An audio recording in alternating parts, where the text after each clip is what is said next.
자, 그러면 이번 시간에는 우리가 앞 시간에는 위법성의 착오를 봤는데 위법성의 착오와 연결시켜가지고 위법성 조각 사유의 전제 사실에 관한 착오를 보도록 하겠다. 그렇게 여러분들이 생각하면 될 것 같고 한번 공유. 자, 우리가 관련돼 가지고 지금까지 위법성의 착오 봤는데 이제 위전착이라고 하는 것이 나오는데 이 위전착과 관련돼 가지고는 뭐 언제든지 시험 문제로 나올 수 있고 계속 나왔던 부분이죠. 그렇기 때문에 여러분들이 관련돼 가지고 위전착 부분은 항상 뭐 주의 있게 봐야 된다. 그렇기 때문에 위전착이라고 하는 부분을 여러분들이 볼 때 이거를 왜 위전착이 특수한 경우라고 판단하느냐 관련돼 가지고 아까도 봤지만 구성요건, 위법성, 책임이 있다 그랬을 때 자, 우리가 객관적 구성요건 요소, 주관적 구성요건 요소로 여기 고의가 있어요. 고의는 인식 플러스 의사다. 그다음에 책임 관련돼 여기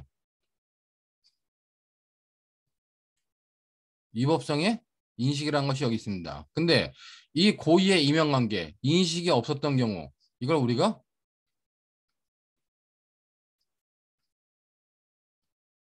구성요건적 착오라 그러고 이 위법성의 인식이 없었던 경우 이것의 이명관계를 우리가 위법성의 착오라고 하는 겁니다. 자, 그러면 여기서 우리가 고의에서 인식 대상이 뭐냐 관련돼 가지고 고의에서 인식 대상은 객관적 구성요건 요소 이것에 대한 인식이에요. 얘가 인식한다는 것은 바로 이 객관적 구성요건 요소에 대한 인식이라는 겁니다. 이에 대해서 위법성에 대한 인식이다 그랬을 때 내 행위가 어딘가 법질서에 반한다고 하는 생각 거기서 말하는 위법성의 인식은 뭘 인식하는 거냐 바로 이 위법성에 대한 인식을 말하는 겁니다. 자, 그러므로 고의 관련돼 가지고 인식 플러스 의사를 할 때 인식이 없었던 구성요건적 착오는 다 고의가 조각되기 때문에 이 구성요건적 착오가 일어나는 영역 즉 얘가 구성요건 착오가 어느 영역 부분에서 발생을 하냐 이 영역에서 발생을 한다는 겁니다. 이 영역에서 발생한 건 다 구성요건적 착오로서 고의가 조각된다고 보는 거예요. 자, 이에 대해서 위법성의 인식이라고 하는 것은 이 위법성을 인식하는 건데 이 위법성을 인식한다는 것은 위법성을 인식해야 되는 건데 위법성의 인식이 없었던 위법성의 착오라고 하는 것은 어떤 영역에서 일어나냐? 대부분 다 이 영역 위법성의 영역에서 위법성의 착오가 일어난다는 겁니다. 자, 그렇기 때문에 얘는 위법성의 착오가 일어나면 어떡하냐? 위법성의 착오가 일어나면 위법성을 조각시키는 것이 아니라 우리는 정당한 이유 유무에 따라 가지고 책임 조각 여부가 문제되는 겁니다. 왜냐하면 위법성의 인식의 위치가 책임 영역에 있기 때문에 이 효과는 책임 조각 여부로 판단하는 거예요. 이와 관련된 구성요건 영역이기 때문에 구성요건이 탈락되는 고의가 조각되는 고의가 조각돼서 구성요건이 탈락된다고 판단하는 거죠. 자, 그럼 중요한 건 뭐냐면은 그럼 이 위전착이라는 게 왜 중요하냐? 위전착이라는 것이 위법성 조각 사유의 전제 사실에 관한 착오도 원래는 이 영역 안에서 일어나는 겁니다. 이 영역 안에서다. 그렇기 때문에 이 영역 안에 있으면은 이것이 위법성 조각 사유의 존재 관련된 착오든 아니면 위법성 조각 사유의 한계에 관련된 착오든 위법성 조각 사유의 전제 사실에 관련된 착오든 다 위법성의 착오를 보겠다. 여기에 해당하는 여기에 해당하는 착오는 존재든 한계든 전제 사실에 관한 거든 다 위법성의 착오로 보겠다. 이렇게 해석하는 게 바로 엄격 책임설입니다. 즉 위법성 영역에서 일어나는 착오에 대해서는 엄격하게 책임 조각 여부를 묻는 것이다. 판단하는 게 엄격 책임설의 입장이에요. 자, 이런 엄격 책임설의 입장에 대해서 이 위전착이라고 하는 것은 단순히 이런 존재에 관한 착오나 한계에 관한 착오라 다르다. 왜냐면 얘는 없는 것을 있다고 잘못 평가한 거고 이거는 있는 것의 범위를 잘못 평가한 건데 이 전제 사실에 대한 것들은 전제 사실이 있다 없다라고 하는 인식의 문제이지 어떤 평가의 문제가 아니지 않느냐. 그렇기 때문에 위법성 조각 사이의 전제 사실에 관련된 착오는 일어나는 영역은 물론 위법성의 착오 영역에서 일어나지만 실제 그 본질은 뭐다? 사실을 인식했냐 못했냐 문제이기 때문에 사실에 대한 인식 문제인 여기와 유사하게 생각해야 된다. 그리고 엄격 책임설에 의하면 행위자한테 너무 불리하다는 겁니다. 정당한 이유가 있으면 책임이 조각되지만 정당한 이유가 없으면 책임이 감경되기 때문에 행위자한테 너무나 가혹한 해석 아니냐. 그래서 이 엄격 책임설에 대해서 책임을 제한하는 이 엄격 책임설에서 비판하면서 나온 것이 바로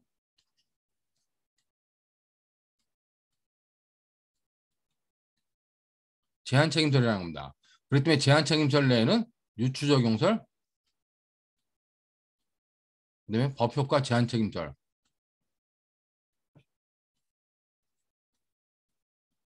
책임설이라고 하는 것들이 나오게 되죠.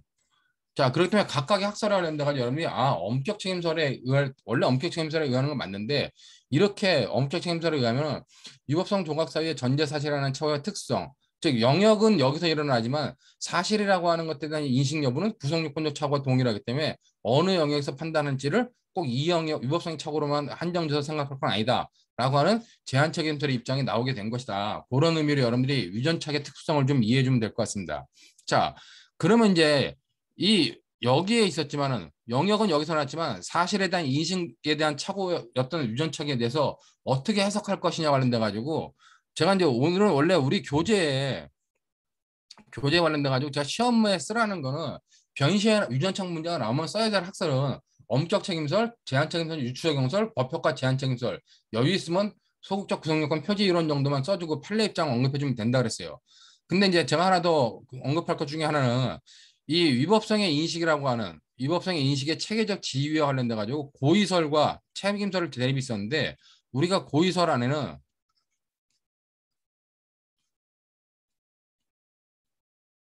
엄격 고의설, 그다음에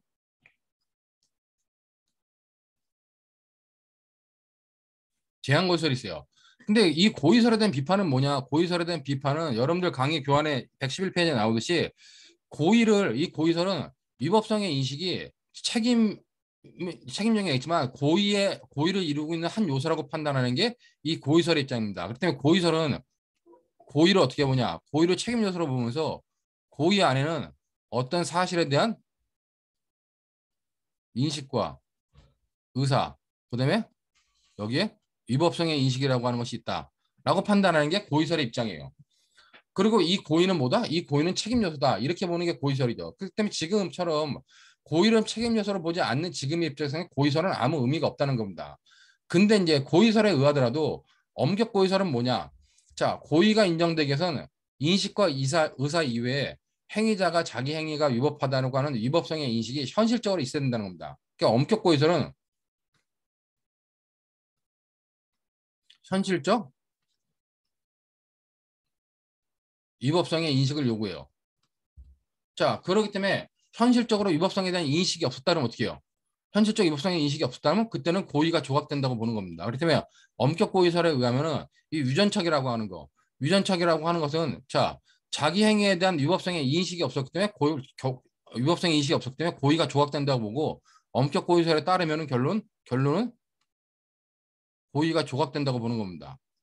자, 고의가 조각되지만 자기가 이렇게 현실적으로 인식해야 되는데 현실적으로 인식하지 못한 부분에 있어서 과실이 있으면 과실범으로 과실범 처벌 규정이 있으면 과실범 처벌 여부가 문제되는 겁니다. 처벌만 문제된다. 이게 엄격 고의설의 기본적인 입장이에요. 자, 엄격 고의설 기본 입장은 어떻게 보면 유추적용설이나 법효과 제한책임설, 소극적 구성요건 표지 이론과 똑같아요. 고의가 조각되는 건 똑같고 그다음에 자기가 현실적으로 위법성을 인식해야 되는데 현실적으로 위법성 인식을 못했으면 거기에 과실이 있을 때만 과실범 처벌만 문제 삼는다는 겁니다. 자, 이에 대해서 이제 제한고의설은 뭐냐? 이렇게 현실적으로 위법성 인식을 요구하면은 소매치기를 처음 할 때는 내 행위가 법질서에 위반된다고 하는 인식이 있기 때문에 고의범으로 성립하겠지만은 기본적으로 절도 소매치기를 한 100번 정도 하면 무의식적으로 소매치기 한다는 겁니다. 무의식적으로 소매치기 할 땐 현실적으로 내 행위가 위법하다는 인식이 없다는 거예요. 그러면 결국 엄격 고의설 입장이면 그런 경우는 오히려 고의가 조각돼 가지고 과실범 처벌만 문제되지 않느냐. 그렇기 때문에 제한 고의설에서는 이 위법성의 인식을 현실적 인식이 아니라 잠재적 위법성의 인식 자, 이 잠재적 위법성의 인식이 있는 경우라도 전부 다 위법성이 고의가 인정된다라고 판단하는 게 이 제한고의설의 입장이라는 겁니다. 즉 제한고의설에는 기본적으로 뭐냐, 행위자가 처음에 현실적으로 인식 못했어. 현실적으로 인식 못했지만 인식 못한데 과실이 있으면 그냥 고의범으로 처벌하겠다는 거예요. 자, 그러므로 이제 현실적 인식도 없었다. 자, 관련돼 가지고 잠재적 인식도 없었고 현실적 인식도 없었다. 그럼 전부 다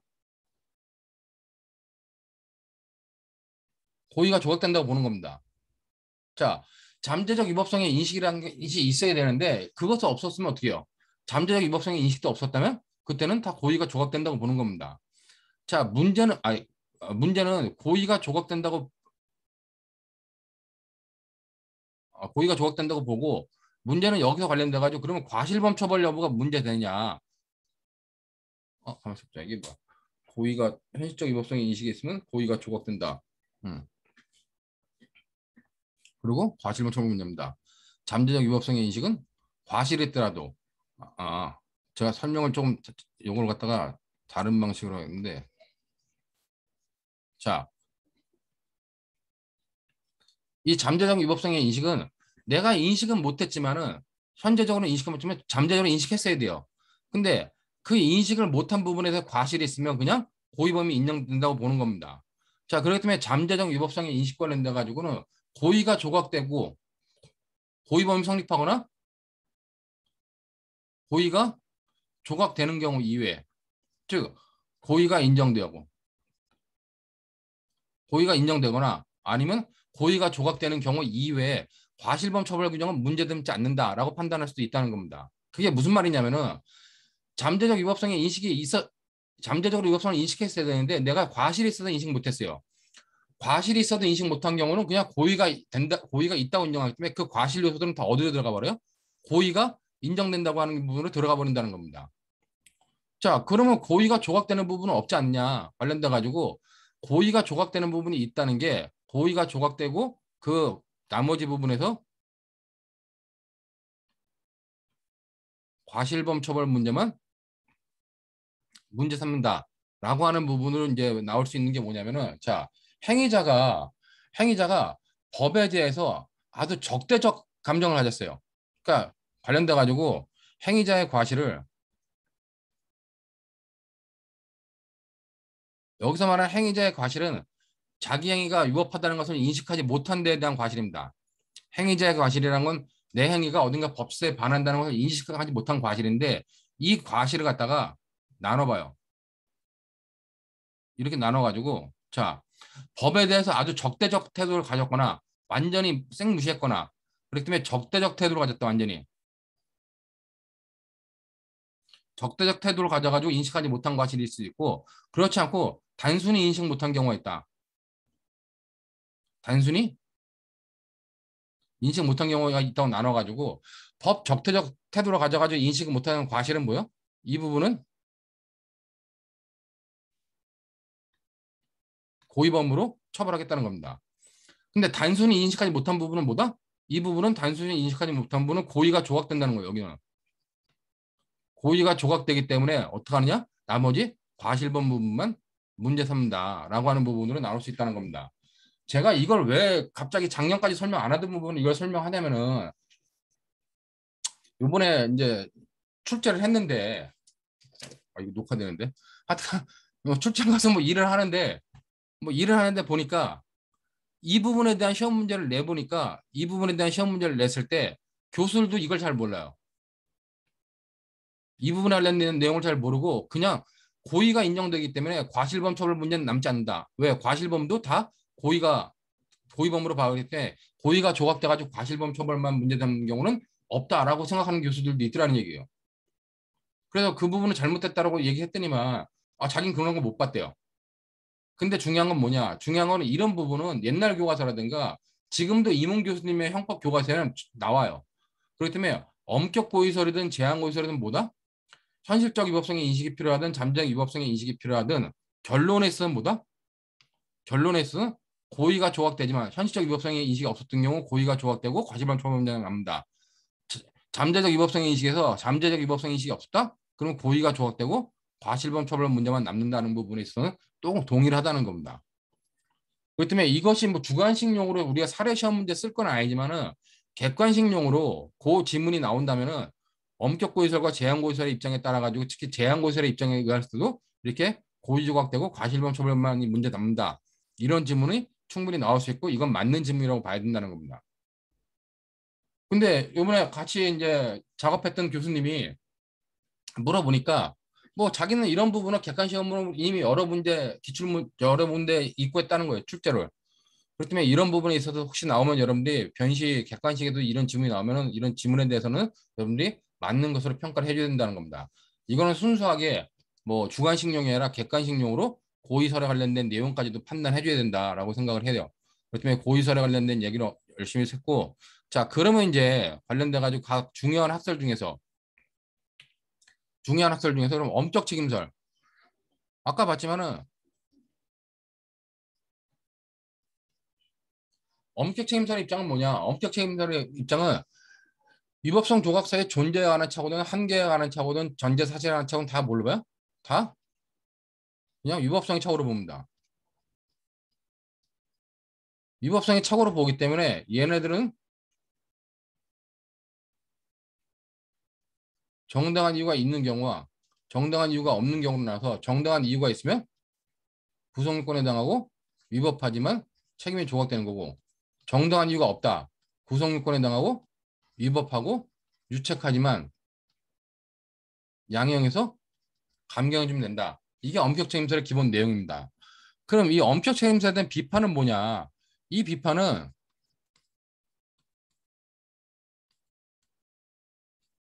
유전착의 특수성을 무시했다는 겁니다. 즉 엄격 책임설에 관련돼 가지고는 이 유전착이라고 하는 것은 영역은 위법성의 영역이지만은 그 사실에 대한 인식 여부라고 하는 것이라고 하는 특수성이 있는데 그런 것들을 무시했다는 것과 또 하나는 뭐냐? 또 하나는 행위자한테 여기서 행위자는 범죄자죠.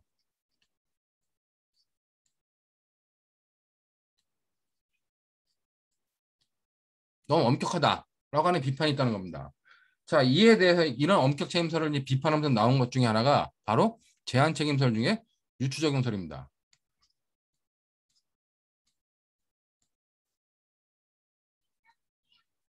자, 유추적용설은 뭐냐? 유추적용설은 행위자가 유전착의 상황에 있는 행위자는 자기 행위가 불법하다고 하는 것을 모른다는 겁니다. 자기 행위는 적법하다고 생각한다는 거예요. 그렇기 때문에 교환해 보는 것처럼 구성요건적 착오는 아니지만 구성요건적 착오를 주추적용하자 하는 것이 바로 유추적용설의 입장입니다. 즉 여기는 뭐냐? 여기는 행위자한테 불법 의식이 없다. 즉 내 행위가 어딘가 내 행위가 구성권에 해당하고 위법하다고 하는 그런 불법 의식이 없기 때문에 관련돼 가지고 결국 구성 요건적 착오라고 하는 부분, 구성 요건적 착오를 유추 적용하자는 겁니다. 즉 얘네는 불법 의식이 없기 때문에 구성 요건적 착오를 유추 적용하면 어떻게 해요? 얘네는 기본적으로 고의가 구성 요건적 착오는 고의가 조각되고 자 과실범 문제만 남는다는 겁니다. 자, 근데 이 학설의 문제는 뭐냐? 이 학설의 문제는 가장 큰 문제가 자, 유추적용서는 구성요건적 착오가 유추적용되기 때문에 구성요건적 고의가 조각되니까 자, 이와 관련돼 가지고 공범 성립이 불가능하다는 거예요. 우리가 공범 성립하려면 이 유전착에 빠진 사람이 이용하는 공범이 있다. 그럼 공범이 성립하려면 최소한 유전착에 빠진 사람이 구성요건에 해당하고 유업성까지는 갖춰야 됩니다. 우리가 제한종속 형식에 의할 때. 근데 기본적으로 뭐요? 얘는 제3자에 대한 공범 성립이 불가능해. 왜? 구성 요건 자체에 고의가 조각되고 있기 때문에 구성 요건 상성도 인정되지 않는다는 겁니다. 그렇기 때문에 공범 성립이 불가능하다. 그다음에 관련돼 가지고 여기는 불법 의식이 없기 때문에 구성 요건적 고의를 구성 요건적 고의를 갖다가 인정하자는 건데 자, 우리가 행위 방가치라고 하는 거는 쉽게 말하면 행위 방가치는 고의만으로 구성되지 않는다는 겁니다. 제가 일반적으로 설명할 때 결과방가치, 행위방가치를 설명하면 결과방가치는 일반적으로 객관적 구성요건 요소와 동일하고 행위방가치는 주관적 구성요건 요소와 거의 동일하다고 했어요. 그러나 행위방가치가 고의와 동일한 거 아니에요. 그렇기 때문에 여기 보는 것처럼 구성요건적 착오를 정의하되 고의를 조각하더라도 조각함으로 행위방가치가 탈락된다? 이건 있을 수 없는 얘기라는 겁니다. 자, 그러기 때문에 유추적용설에 의하면 공범 성립이 불가능하다고 하는 문제가 발생해가지고 이제 법효과 제한 책임설이 나오는 겁니다.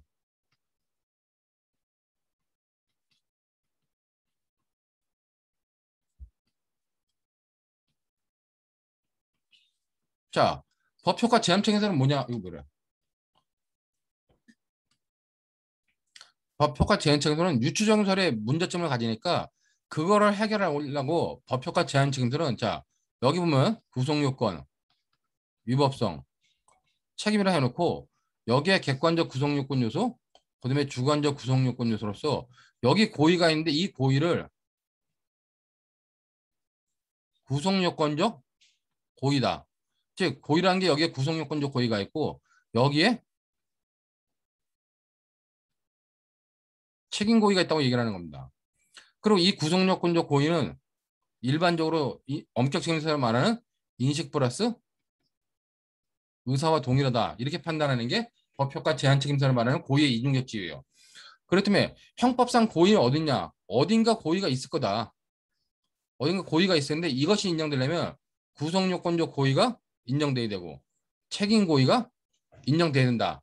이렇게 보는 게 법효과 제한 책임자의 입장입니다. 자, 그러면은 위전착에 빠진 사람은 뭐냐? 위전착 행위자는 자기가 누군가를 때리거나 폭행한다고 하는 것에 대한 인식과 의사는 있다는 거예요. 그러나 자기 행위가 심정적 반가치로서 즉 자기 행위가 어떤 자기 행위가 위법하다고 하는 심정적 반가치가 없기 때문에 책임 고의는 탈락된다고 보는 게 이 법효과 제한 책임서에서 말하는 논리 구조라는 겁니다. 즉 이 법효과 제한 책임서는 고의의 이중적 지위를 인정해요. 이중적 지위를 인정하고 그다음에 위전착을 제3의 착오로 봅니다. 위법성의 착오나 구성요건 착오가 아니라는 거예요. 고의의 이중적 지위를 인정하기 때문에 행위자는 구성요건적 고의는 인정되고 책임 고의가 없기 때문에 전체 고의가 탈락된다고 보는 겁니다. 자, 이중적 지위를 인정해가지고 자, 여기에 구성요건적 고의는 인정되지만 내 행위가 어딘가 법칙에 반한다는 심정적 반가치로서의 책임 고의는 탈락된다. 그러므로 전체 고의가 조각되고 그다음에 역시 그냥 과실범 문제만 남는다고 보는 겁니다. 이게 법효과 제한 책임설에서 말하는 고의의 이중적지위를 인정하는 거예요. 자, 근데 이 학설의 이제 가장 큰 비판은 뭐냐? 이 학설의 가장 큰 비판은 뭐 이 학설의 가장 장점은 거죠. 유추적용설을 할 때는 공범 성립이 불가능해. 여기서 고의가 조각되기 때문에. 근데 이 학설에서는 구성요건적 고의는 남아 있고 얘가 탈락되기 때문에 전체 고의가 없어가지고 고의가 조각된다고 보는 거예요. 자, 그러므로 얘한테는 뭐다? 행위자는 유전착에 빠진 행위자는 기본적으로 구성요건적 고의와 위법성이 인정된다는 겁니다. 그렇기 때문에 얘의 가장 큰 장점은 공범 성립이 가능하다. 근데 가장 큰 문제점은 뭐냐? 자, 여기서 구성요건적 고의가 있다 그랬는데 고의의 내용은 뭐예요? 인식 플러스 의사라 했잖아요. 행위자는 구성요건 요소로서 주관적 구성요건 요소로서 어떤 행위에 대한 인식과 의사까지 있었어요.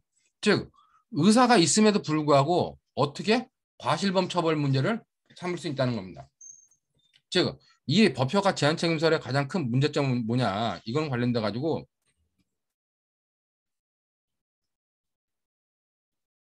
구성요건적 고의가 인정되는데, 자, 이걸 지우겠습니다. 이건 이 그림은 여러분들 이해했겠죠?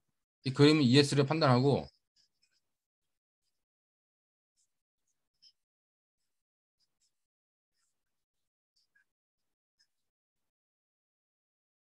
뭐야? 이게 왜 이렇게 됐지? 잠깐만요. 아, 자, 그래서 구성요건적 고의가 인정돼요. 그러니까 구성요건적 고의라고 하는 건 인식 플러스 의사다. 이 의사가 인정됨에도 불구하고 구성요건적 고의가 인정되는 행위를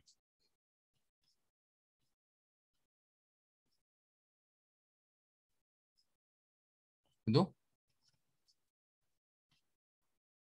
과실범을 인정하는 것은 책임 모순이라는 겁니다. 자, 구성요건이 가서 이 의사가 있음에도 불구하고 어떻게 과실범 인정하냐? 과실범은 인식은 있지만은 의사는 인식은 있지만 의사는 절대적으로 없어야 되는 게 과실범이라는 겁니다. 근데 구성요건의 고의로서 이 의사가 인정됨에도 불구하고 어떻게 과실범을 인정하느냐? 즉, 여러분들이 이 부분을 제가 이렇게 설명하지만 일반적으로 비판 점수 할 때 고의범이 왜 과실범으로 전환되는지 설명 못한다라고 하는 것도 똑같은 비판이에요. 그렇기 때문에 법효과 제한 책임서는 이런 문제점이 있다. 그렇게 여러분들이 보시면 될 것 같고 그 다음에 관련돼 가지고 이 학설은 또 하나의 비판점이 뭐냐? 구성요건의 기능을 무시했다는 겁니다. 구성요건의 기능은 뭐냐면 구성요건은 구성요건 자체가 갖는 기능이 있어요. 구성요건 단계에서 범죄를 개별화해야 돼요. 그리고 고의범과 과실범을 구별해야 됩니다. 근데 얘는 구성요건 단계에서 구별 못하고 책임 단계로 갔다 다시 돌아온다는 겁니다. 그렇기 때문에 그런 기능을 무시했다라고 하는 비판점이 있고 또 하나는 하나의 굳이 비판점을 더 든다면은 얘네가 인정하는 책임고의 이 책임고의라고 하는 것은 엄격 책임서라서 말하는 위법성의 인식과 동일하다는 겁니다. 원래가.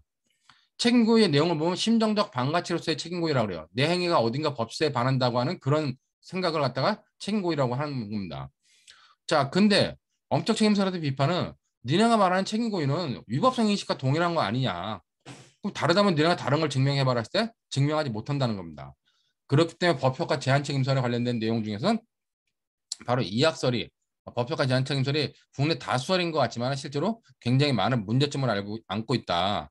자, 그 다음에 이제 관련돼 가지고 소극적 구성요건 표지 이론은 뭐냐? 자, 얘네는 구성요건을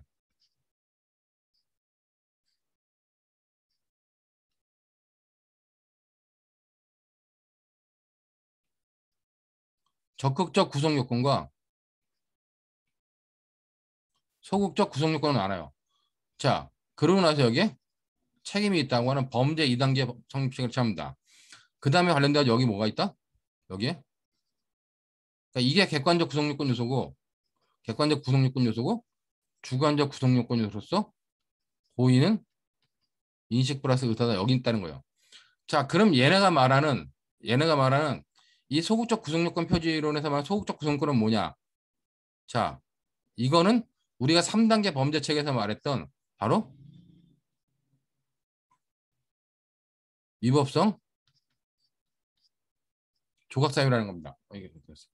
위법성 조각사유라고 보는 게 소극적 구성요건 표지론이에요. 그렇기 때문에 소극적 구성요건 표지론은 이 위법성 조각사유도 결국 뭐예요? 고의의 인식 대상이 다 돼버려요. 이게 불법 구성요건이기 때문에. 자, 그러다 보니까 이 영역에서 착오가 일어났다. 이 영역에서 착오가 일어났다 뭐예요? 이거는 고의가 조각되는 착오야. 그러니까 얘네는 구성요건적 착오든 금제 착오든 다 뭐다? 다 고의가 조각된다고 보는 겁니다. 그렇기 때문에 이 약설에 의하면 어떡하냐? 이 약설에 의하면 결국은 다 역시 고의가 조각되고 그다음에 과실범 문제만 남는다는 겁니다. 근데 이 약설의 가장 큰 비판점은 뭐냐면은 이걸 지우지 말고 자, 이 약설의 가장 큰 비판점은 자, 사람을 적극적 정당방위로 죽여요. 그럼 적극적 구성요건에 해당하지만 소극적 구성요건이 있기 때문에 위법성이 조각된다고 보는 게 우리의 기본 3단계 범죄 책임입니다. 근데 사람을 정당방위로 죽이더라도 고의가 조각돼 버리는 겁니다. 아예 여기서는. 자, 그러니까 이건 뭐냐? 이거는 사람을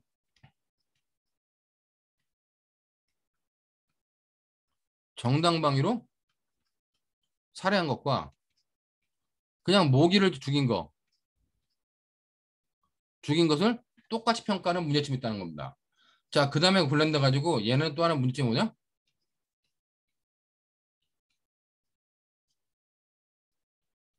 위법성의 독자성을 무시했다는 문제점이 있다는 거죠. 근데 실제로 소구적 구성요건 표지 이론을 주장하는 분은 국내 거의 없어요. 국내 거의 없기 때문에 이거는 제가 시험 문제에서 거의 쓸 필요 없다고 판단하고 주로 시험 문제에서 써야 될 것은 엄격 책임서를 비롯한 유추적용설, 법효과 제한 책임설, 엄격 책임설, 유추적용설, 그다음에 법효과 제한 책임설이다. 자, 그러고 나서 이제 문제가 뭐냐? 각각의 학설에 대한 비판점까지 여러분들이 써줘야 된다는 겁니다. 자, 그러면 여기서 이제 문제가 판례 입장은 뭐냐는 거, 판례. 자, 어디 쓸까요? 어디 쓸까요? 우리 판례 입장은 엄격 책임서는 유추적용설은 법효과 제한 책임설이 아니라는 얘기입니다. 자, 우리 판례는 뭐냐? 행위자가 유전착에 빠져가지고 자기 행위가 위법하다고 인식하지 못한 거. 거기에 우리 판례는 정당한 이유가 있거나 아니면 오인의 상당한 이유가 있으면 어떻게 해요? 상당한 이유가 있으면 구속요건에 해당하지만 위법성이 조각된다고 보고 정당한 이유가 없으면 어떻게 해요? 구속요건에 해당하고 위법하고 아이고, 책임이 있다라고 보는 게 우리 판례 입장이라는 겁니다. 근데 판례는 정당한 이유라고 하는 거는 주관적 구성요건 요소인데 주관적 구성요건 요소만으로 객관적 정당한 사정이 없음에도 불구하고 위법성을 조각시키는 문제점이 있다는 겁니다. 자, 그렇기 때문에 이 유전차 관련돼 가지고 이 정도의 내용까지 여러분들이 이해를 해줘야 되고 여기서 이제 엄격 책임서를 주로 그럼 이와 관련돼 가지고 본시험이나 모의시험에 누가 출제를 하느냐 이거는 엄격 책임서를 주장하는 사람들이 출제할 수밖에 없어요. 그럼 법효과 제한 책임서를 의할 때는 뭐요? 법효과 제한 책임서를 의할 때는 못 푸는 문제가 발생을 한다는 겁니다. 못 푸는 문제가 발생하는 게 바로 저기 그 명예훼손죄 유전착 문제죠. 310조와 관련된 문제.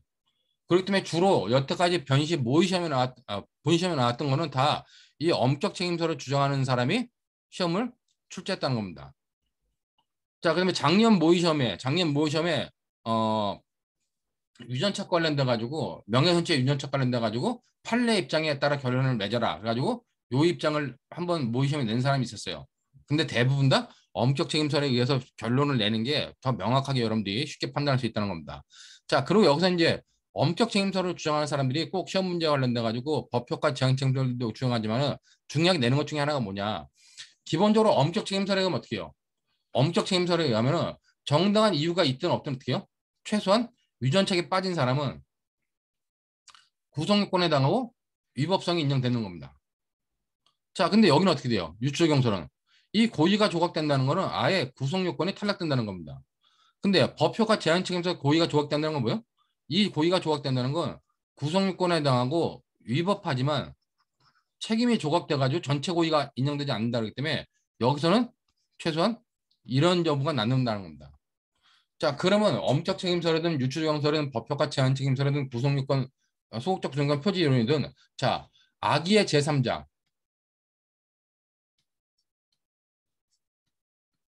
악의 제3자의 공범 성립 여부 관련돼 가지고 결국 이학설에 의할 때만 악의의 제3자에 대한 공범 성립이 가능하지 나머지 학설들은 아예 공범 성립이 불가능하다는 거예요. 왜 그러냐? 이거 관련돼 가지고 우리가 공범이 성립하려면 최소한 제한 정석 형식에 의해서 구성권에 해당하고 위법성이 인정돼야 되는데 그렇게 인정할 수 있는 학설은 엄격 책임설이라든가 법효과 제한 책임설밖에 없다는 겁니다. 이것이 구성력 저기 뭐 유전착에 관련된 기본적인 총론칙상의 기본 내용이다. 이걸 여러분들이 좀 이해를 해줘야 된다는 겁니다.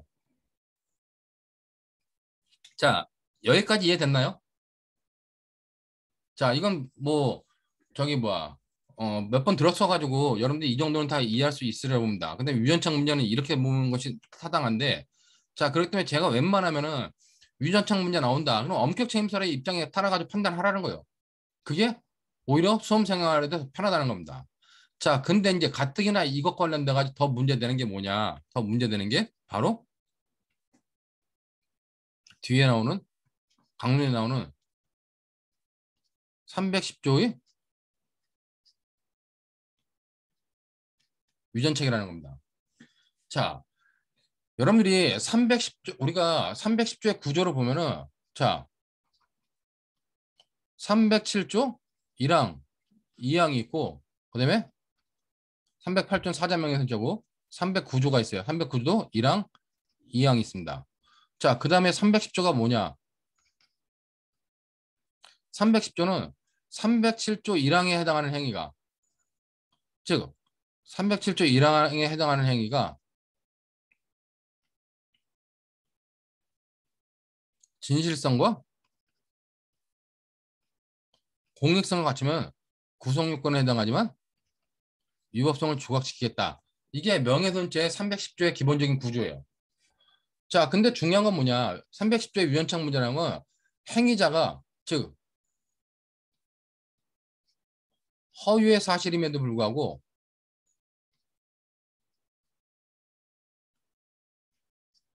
진실한 사실로 오인한 다음에 공익성을 가지고 있어요. 오인한 다음에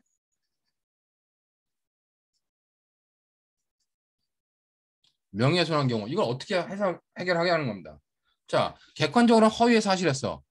근데 행위자는 진실한 사실로 오인한 거예요. 근데 공익적 목적에 의해서 그것을 적시해가지고 명예훼손한 경우, 이 경우에 우리가 어떻게 해결할 것이냐는 문제가 바로 310조에 관련된 위전착 문제다. 그렇게 여러분들이 어떻게 보면 310조의 위전착 문제가 더 정확한 말로는 310조의 유전착이라기보다 310조의 착오 문제죠.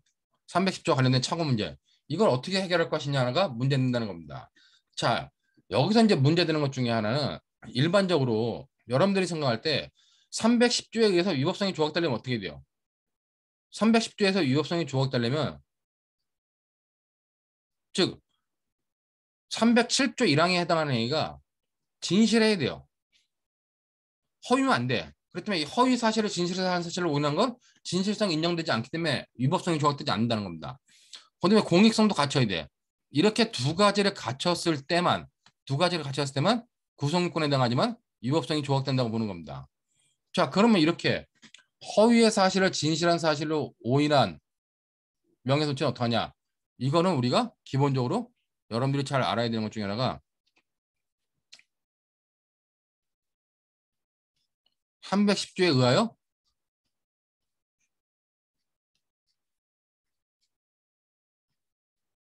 위법성 조각되지 않는다는 겁니다.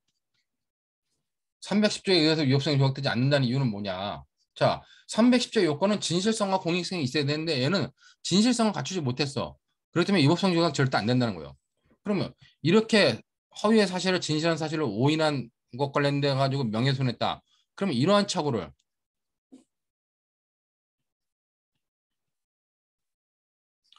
해결하는 방법이 어떻게 있냐? 이런 착오를 해결하는 방법에 관련돼 가지고 자, 첫 번째 이걸 위전착오로 보는 견해가 있습니다. 자, 두 번째 이거는 유전착 문제가 아니다. 이거는 주관적 정당화 요소에 관련돼 가지고 주관적 정당화 요소는 인식 플러스 의사라고 하는데 인식 플러스 의사 이외에 어떠한 적정한 심사 의무 합치적 심사를 추가해 가지고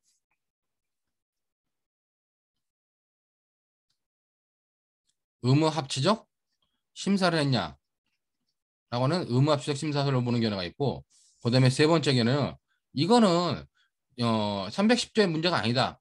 이거는 15조 1항에 따라 가지고 자 15조 1항에 따라서 어떤 행위가 중한죄로 되는 사실을 인식하지 못했다. 그럼 15조 1항에 의해서 이거는 실제로 307조 2항에 해당하지만 허위의 사실로 명예훼손하기 때문에 307조 2항에 해당하지만 행위자는 중한 사실을 허위의 사실이라는 걸 인식 못하기 때문에 307조 2항에 해당하는 행위가 결국 15조 1항 때문에 307조 1항이 적용될 수밖에 없다는 겁니다. 자, 그렇게 행위자가 이렇게 307조 2항에 해당하는 행위를 307조로 판단하는데 관련돼 가지고 이거는 결국 위법성이 착오로 판단해 가지고 이 부분에 있어서는 결국 정당한 이유 유무로 따져야겠다라고 하는 것이 이 세 번째 견해예요. 자, 판례 입장은 뭐냐? 여기서 판례 입장은 의무합치적 심사설과 판례 입장은 거의 동일합니다. 여기서 중요한 게 그러면 자, 유전착오로 보는 견해는 엄격 책임설, 그다음에 유추적 용설, 법효과, 제한 책임서로 나눠요. 그럼 각각의 학설에 따라 결론을 내면 어떻게 해요? 엄격 책임설에 의하면 어떻게 합니까? 엄격 책임설에 의하면은 자, 위법성의 착오로 보고 행위자가 허위의 사실을 진실로 사실로 믿는 데 있어서 정당한 이유가 있느냐, 없느냐로 나눠가지고 정당한 이유가 있으면 구속요건에 해당하고 위법하지만 책임이 조각된다고 보는 거고 정당한 이유가 없다? 그럼 구속요건에 해당하고 위법하고 책임이 있지만 양형에서 깎아준다. 이렇게 판단하면 된다는 겁니다. 자, 근데 유추적 경찰에 가면 어떻게 해요? 유추적 경찰에 의하면은 유추적 경찰이나 법효과 제한 책임설에 의하면 어떻게 하냐? 무조건 얘네는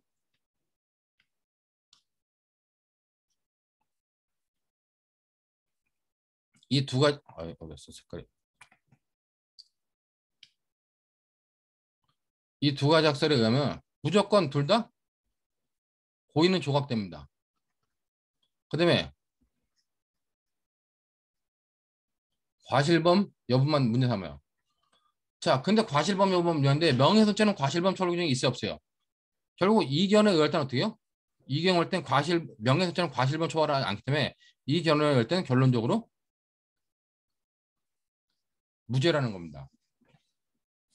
자, 원래 310조가 우리가 법조문 자체가 위법성의 착오다. 위법성이라고 설명돼 있고 310조의 법조문이 조문명이 위법성이라고 돼 있어요. 그리고 위법성 인정되기 위해서는 진실성과 공익성이라고 하는 두 가지 요건을 갖춰야 된다고 얘기를 하는 겁니다. 근데 진실성이 없는데 진실성이 없으면 무조건 고의가 조각되고 무죄로 판단하냐와 관련돼 가지고 결국 행위자가 나는 허위의 사실을 갖다가 뭐 쭉 퍼뜨린 다음에 난 진실한 사실을 믿었어 이렇게 얘기만 하면 어떡해요? 그렇게 말하면 우리 법제에 의해선 무조건 걔는 무죄가 된다는 겁니다. 즉 신문 기자가 아침마다 신문에다가 뻥뻥 허위 기사를 막 터뜨려요. 타인의 명예를 훼손하는 허위 기사를 막 뻥뻥 터뜨린 다음에 명예훼손죄로 고소하니까 법정 가서 뭐라 하냐? 나는 허위인 줄 몰랐어요. 진실한 사실을 믿고 있습니다. 공익적 목적하에 진실한 사실을 믿고 있습니다. 그럼 무조건 무죄가 나올 수밖에 없다는 겁니다. 그렇기 때문에 이 무죄라고 하는 부분이 나오니까 법효과 제한책임설에서 아무리 고의의 인격지를 인정해도 한국 형법에서 말하는 명예훼손죄에 관련된 형사처벌에 어떤 입법적 결함 문제가 발생을 한다는 겁니다. 그래가지고 나온 학설이 뭐냐? 그래서 나온 학설이 의무합치적 심사설이에요. 즉, 이 의무합치적 심사설은 우리가 알고 있던 그러니까 이견에는 위법성이 조각되려면 어떻게 돼요? 위법성이 조각되려면 객관적 정당화 요소하고 그다음에 주관적 정당화 요소가 있어야 된다고 합니다. 자, 근데 음악적 심사서는 이 주관적 정당화 요소와 관련돼 가지고 얘를 어떻게 파느냐? 제가 앞에서 총론 시간에 얘기했지만 주관적 정당화 요소와 관련돼 가지고 이거는 원래는 그냥 인식 플러스 의사라는 거예요. 근데 음악적 심사설은 주관적 정당화 요소의 내용에 대해서 개별 화설을 취해 가지고 여기다가 인식 플러스 의사 이외에 의무합치적 심사 아니면은 성실한 검토라고 하는 또 하나의 요건을 만들어내는 겁니다. 자, 그러므로 행위자가 인식하고 의사는 있었는데 위법성을 조각한다고 하는 객관적 정당화에 대한 인식과 의사가 있었는데 의무합책 심사를 제대로 했냐? 신문 기자가 아침에 일어나서 신문 기자가 신문에 기사를 낼 때 자기가 주장하고 있는 사실이 진실한 사실인지 심사를 성실하게 했느냐? 아니면 기자의 의무에 합치도록 성실하게 심사를 했느냐를 판단한다는 겁니다. 그렇기 때문에 이것과 관련돼 가지고 어떻게 해요? 의무합책 심사 관련돼 가지고 이 의무합책 심사 관련돼 가지고 의무합책 심사를 열심히 했다. 성실했으면 어떻게 해요? 여기에 성실했다면 정당한 이유가 있는 것이고 성실이 안 했다면 정당한 이유가 없는 것이다. 근데 정당한 이유가 있으면 어떡하냐? 이때는 구속요건에 해당하지만 위법성을 조각시킨다고 보는 거예요.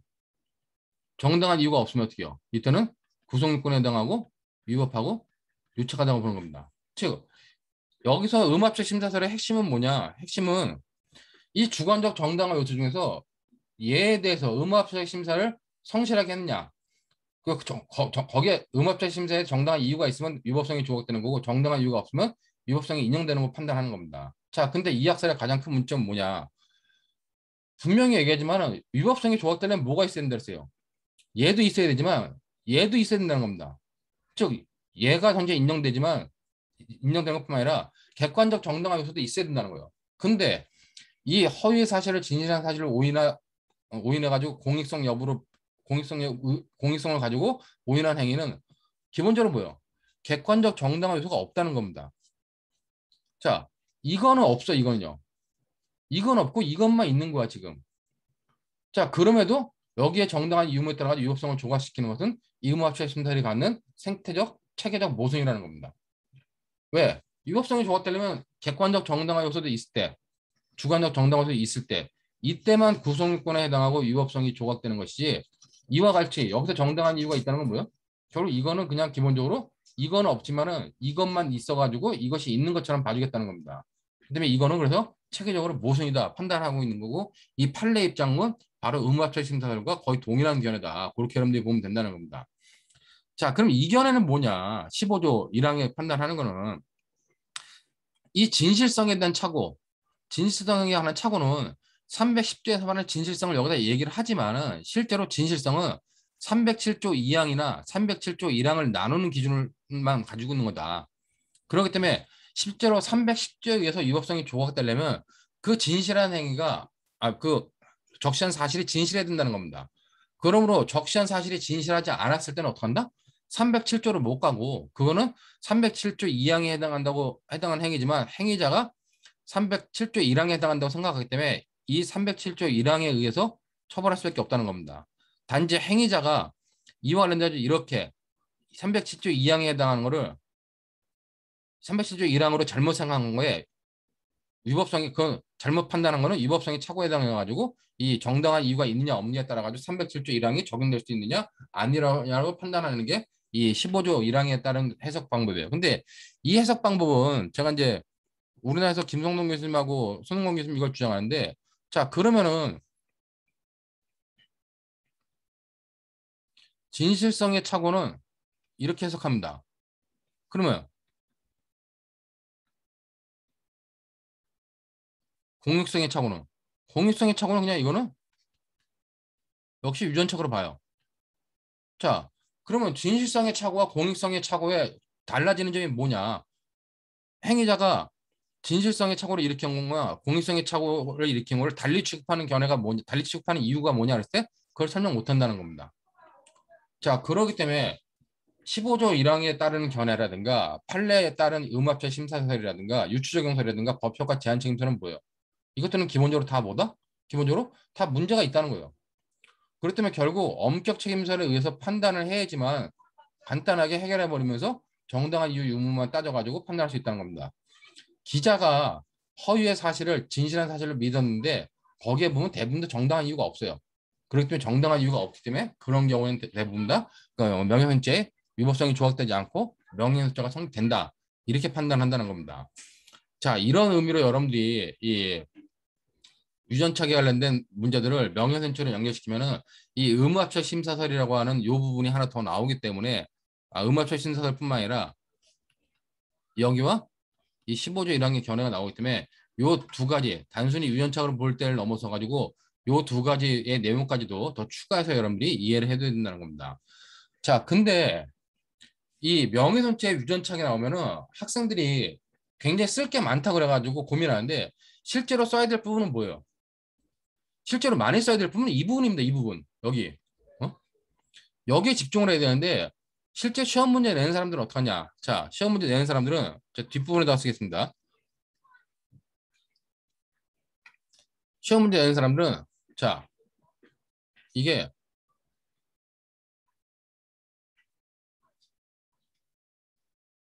정통망법 제7조 위반 범죄. 즉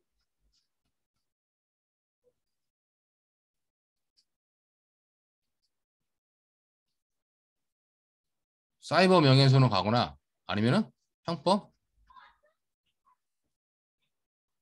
309조 2항의 문제로 가요. 자, 309조 2항은 뭐요? 허위 사실에 의한 출판물 등에 의한 허위 사실을 적시하는 경우죠. 자, 얘네들이 공통적으로 요구하는 건 뭡니까? 공통적으로 요구하는 거는 바로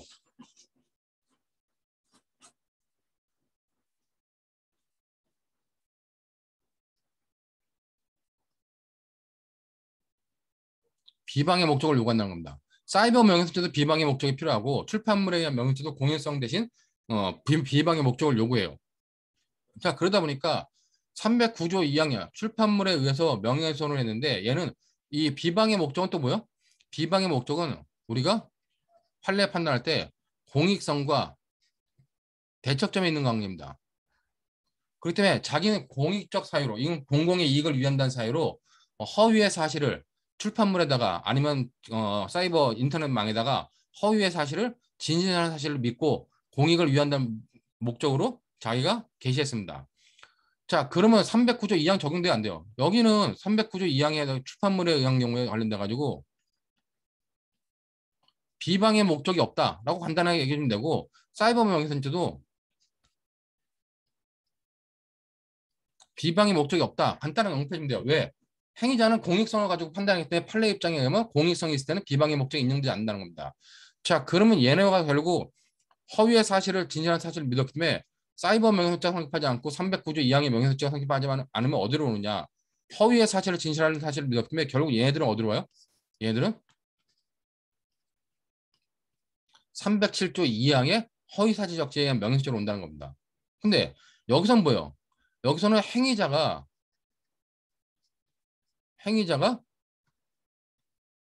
허위를 인식해야 돼요. 이게 핵심이야. 그러면 307조 2항에 해당하지 않는다는 것도 어떻게 봐야 되냐? 307조 2항에 해당하지 않는다는 건 결국 15조 1항에 의해서 행위자가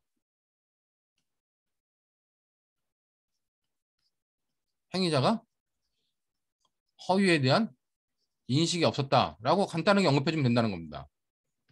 자, 그러면 이 307조 2항에 해당한 15조 1항에서 행위자가 허위를 인식 못하기 때문에 307조 2항이 결국 어디로 와요? 307조 1항으로 온다는 거예요. 자, 307조 1항으로 왔으면은 여기는 이제 어디로 갈 수 있느냐? 310조로 갈 수 있다는 겁니다. 자, 근데 310조에 해당하는 행위는 진실성과 공익성만이 갖춰질 때 위법성을 조각시키는데 결국 행위자 행위는 뭐예요? 여기서 사이버 명예훼손에 해당하고 출판물에 의한 명예훼손에 해당하겠지만 비방의 목적이 없어 307조 2항으로 오고 307조 2항에 해당하겠지만 15조 1항 때문에 307조 1항으로 왔는데 307조 1항에 해당하는 행위가 진실성과 공익성을 갖춰야 되는데 실제로 허위의 사실을 했잖아요. 행위자가 진실한 사실을 믿었지. 그렇기 때문에 공익성은 여 위에서부터 인정되기 때문에 이거는 인정되지만 이것이 인정되지 않아가지고 바로 구성요건 해당하고 위법성을 조각시킬 수 없다. 아, 이렇게 아니고. 그리고 이렇게 되기 때문에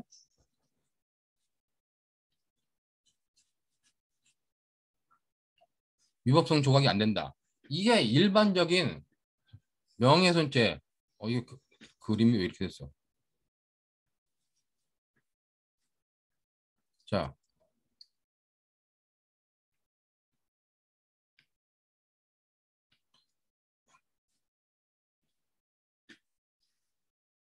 이게 이렇게 내려가는 거.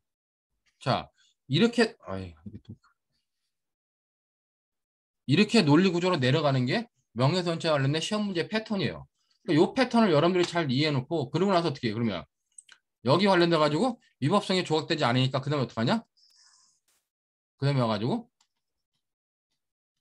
차고의 해결 문제다. 아까 봤던 것처럼 유전착오로 보는 경우는 음압 지적 심사로 보는 경우에 세 번째 15조 1항의 문제를 보는 경우에 그다음에 이게 판례다. 그래서 따라가지고 사안 해결을 쓰면 되는데 자 이게 만약에 배점이 20점짜 25점짜리 배점이다. 그러면 대부분의 점수는 차고의 해결 문제 여기에 달려 있다는 겁니다. 그러면 이 앞부분에 이게 만약에 제가 시험 낸다. 그럼 이 20점짜리 배점을 내면 차고의 해결 문제 최소한 12점에서 14점 배점이 여기다가요. 여기 배점 몇 해요? 이거 6점에서 8점 배점 한다는 겁니다. 그럼 6칸 내지 8칸에다 써야 될 건 뭐예요? 이 노란색으로 쓴 거 이런 것들만 6칸, 8칸에 써가지고 간단히 해결하고 결국 이 차고의 해결 문제가 있는데 이쪽에 집중을 해야 된다는 겁니다. 근데 이 명예훼손죄 관련된 유전착오 시험 문제 내보면 학생들이 대부분 다 이 앞부분에 되게 많이 써가지고 굉장히 많이 써가지고 이 부분을 갖다가 이미 10줄 이상 써버려요. 그리고 나중에 와서 이쪽 부분은 그냥 학설에 따른 결론만 매고 나는 어느 학설에 따라 판단하겠다 하지 이쪽 부분에 관련된 오히려 학설의 내용을 안 쓰더라는 겁니다. 그렇기 때문에 유전착과 관련된 명예훼손죄 관련된 유전책이 나오면은 이 패턴들을 여러분들이 정확하게 기억해 놓고 사이버 명예훼손죄라든가 출판물의 명예훼손죄는 비방의 목적이 없으므로 안 된다. 정리 말한다. 그럼 307조 2항으로 올 수 있는데 307조 2항에도 해당하지 않는 이유가 15조 1항 때문에 307조 2항에도 해당하지 않는다. 그러므로 307조 1항에 해당하는 얘기인데 그렇다고 310조에서 유업성이 조작되냐? 되지 않는다. 그러므로 착오로 해결하겠다. 이렇게 간단하게 넘어올 줄 알아야 된다는 겁니다. 이건 자꾸 여러분들이 명예훼손죄 관련된 유전책 문제라면 요 패턴대로 잘 익숙해 해놓고 일로 넘어오면 어떻게요? 일로 넘어오면 그 다음에 이 관련된 학설들을 정리해서 잘 쓸 줄 알아야 된다는 겁니다. 이게 제 설명을 듣고 여러분들이 이해를 할 수는 있어요. 근데 여러분들이 이해하는 것과 답안 써보는 건 다릅니다. 그러면 관련된 답안 써보는 것들은 여러분들이 다시 한번 또 열심히 노력을 해봐야 된다는 거예요. 무슨 말인지 되겠죠? 자, 여기까지가 유전책 관련된 모든 케이스 문제다라고 판단이 됩니다.